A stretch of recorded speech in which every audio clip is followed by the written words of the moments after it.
Today we're going to talk about post-production sound design, and it's a particularly sweet and interesting topic for me because I know that a lot of filmmakers, particularly when they're first starting out, they don't give a lot of thought to post-production sound design. They feel like if they hire a really good production sound person, that's pretty much all you need.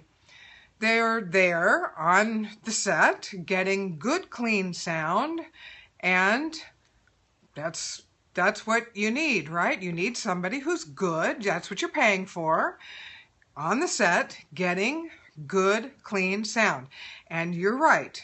If you're one of those people who believes that and trusts that you're doing the right thing by hiring somebody to do that, you're absolutely right. You do need a good production sound person who's going to be there getting good, clean sound on the days that you're shooting. However, I would be remiss if I didn't talk to you about post-production sound design. I'm not saying everybody in every single project is going to need this, but what I am saying is you have to kind of look at what you want to do with your project. Where do you want it to go, and what do you want to do with it once you've finished?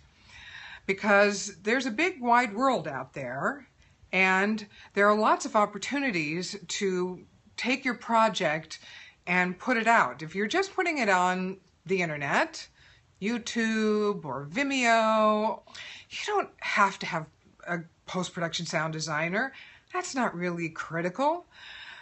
But if you're looking to put your film into film festivals and compete, particularly if you're doing a short film, I would say you ought to at least consider getting a good post-production sound designer. Why? Well, because the competition in film festival world for short films is very tough, particularly at the upper tiers of the festivals. And you can divide film festivals into A, B, and C level. The A tier festivals are like Berlin and Cannes, Sundance, South by Southwest, Toronto, that level of festival, and it's very difficult to get into those festivals. You have to have a really top-notch, well-done, high-quality film in every department. And if you haven't got your post-production sound really well designed, you're probably not likely to get chosen. Just saying. If you're looking to get into the A-B+ level of festivals, like Sedona, and Worldfest, and Rochester, and Stony Brook, that level of film festival, you still need good post-production sound design. It's when you get into the C level, where those are your local and regional festivals, that it becomes easier the competition is less stiff. Can you explain why there's so much demand? Well, because it has become easier to produce. It's become less expensive.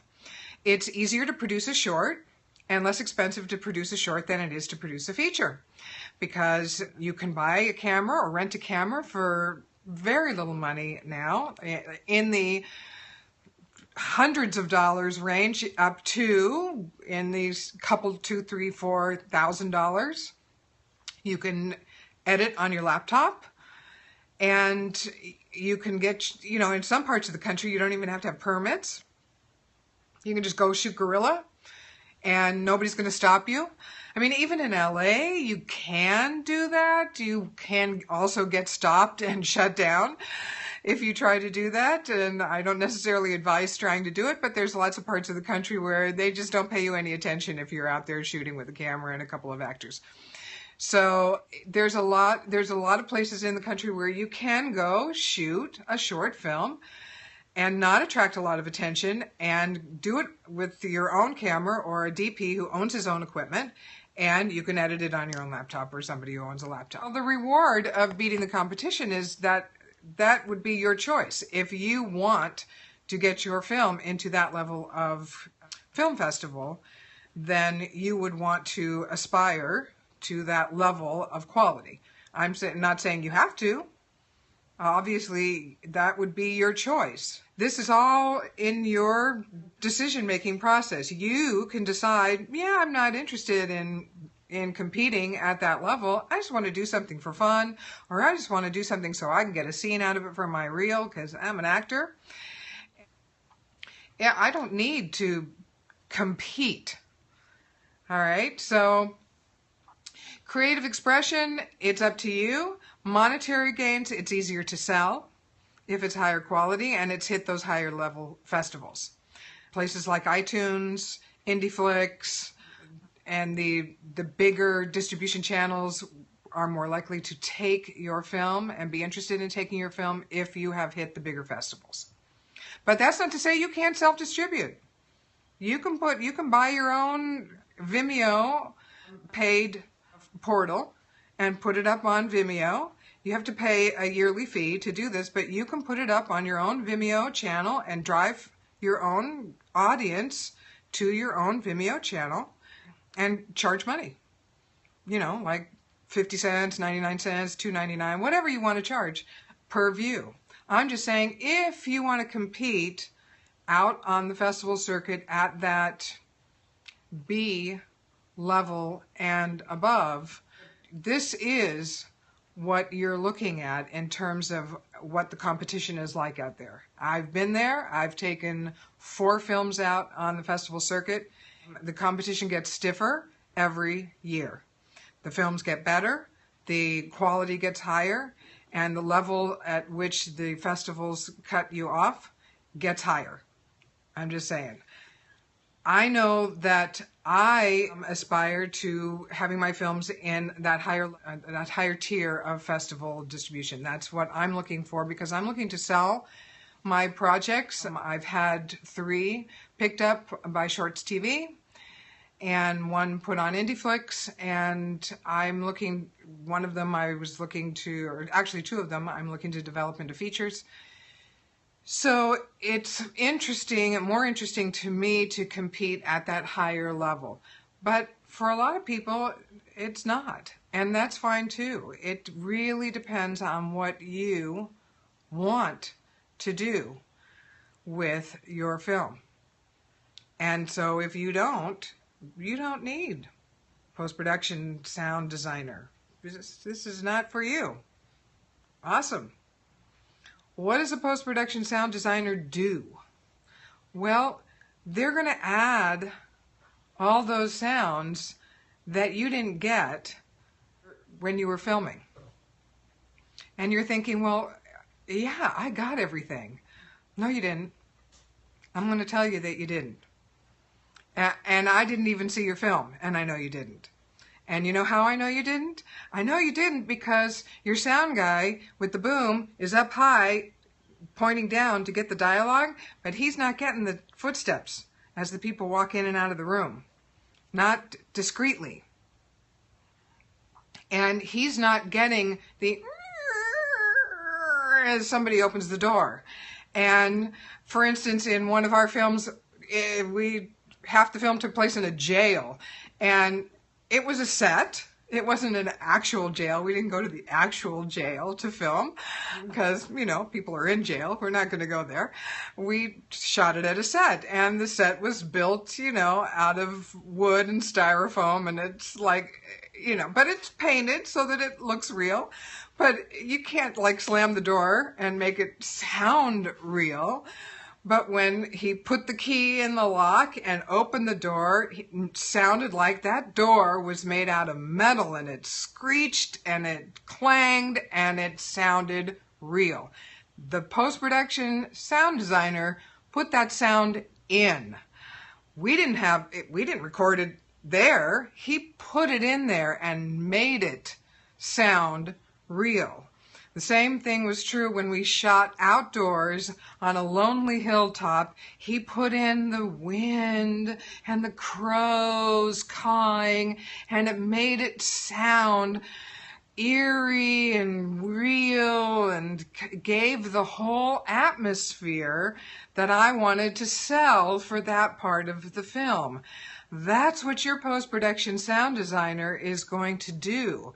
They're going to put sound in that your production sound guy can't possibly get, because it just isn't happening there on the set, even though he's going to get good, clean dialogue, which you need.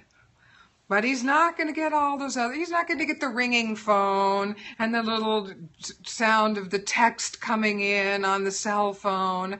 And he's not going to get the clink of the glasses that when people, clink their glasses together. And even the sound of somebody drinking, the gulp in their throat. He's not going to get that.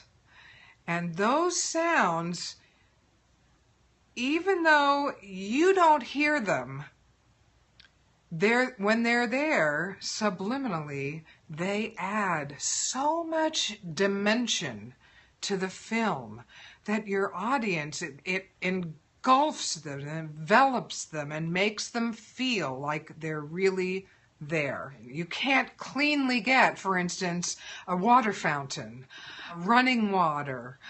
I'm going to tell you, it's not something that I really thought about when I first started producing. I did my first film and I took it to a friend of mine who did post-production sound, and I said, can you help me clean up some of the dialogue? And he said, yeah, not only that, but you need some other stuff in here. And I was like, really? And he was like, yeah, you need this, this, this, and that. And he started adding all of this post-production sound to it.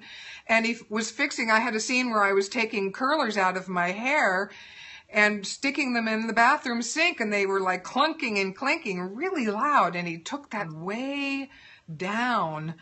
And he said, next time you do something like that, put a towel in the sink, because you couldn't see where I was putting them. He said, so that you don't hear them, and you could put the sound of that in after. And I was like, oh, never even thought of that. Of course, it was my first project, so what did I know? So I went back to him for my next project, and it was that one behind me, Worth, and it took place in an auction house, and there were people sitting there, and he put in the sound of them opening the auction book and tapping their feet on the floor and tapping the note card into their hands, and the sound of somebody pulling the instrument out of the case and snapping the string off. I mean, he added all these sounds that I didn't get there, that you really can't get when you're there shooting.